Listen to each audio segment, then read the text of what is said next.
कोडोलीतील प्राथमिक शिक्षक अनिल भीमराव शिणगारे यांनी लिहिलेल्या कल्पनेच्या तीरावर आणि करामती बाळू या 2 बालकथा संग्रहांचा प्रकाशन सोहळा साहित्य अकादमी पुरस्कार प्राप्त साहित्यिक प्राध्यापक कृष्णात खोत आणि मान्यवरांच्या हस्ते संपन्न झाला।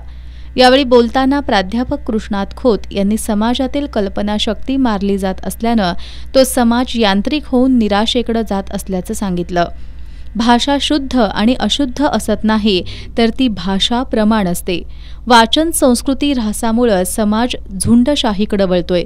यामुळे भविष्यात समाजात निर्माण होणारी अराजकता देशाला परवडणारी नसेल अशी भीतीही त्यांनी व्यक्त केली। यावेळी लेखक अनिल शिणगारे यांनी वाचन समृद्ध असेल तर लेखक घडेल असा आशावाद व्यक्त केला। यावेळी पन्हाळ्याचे गटशिक्षण अधिकारी शिवाजी मानकर, राजर्षी शाहू शिक्षक समूहाचे संस्थापक बबन केकरे, राजर्षी शाहू पतसंस्थेचे चेअरमन प्रताप राबाडे, दीपाली शिणगारे, बाबासाहेब पाटील, बबलू वडर यांच्यासह शिक्षक आणि साहित्य रसिक उपस्थित होते।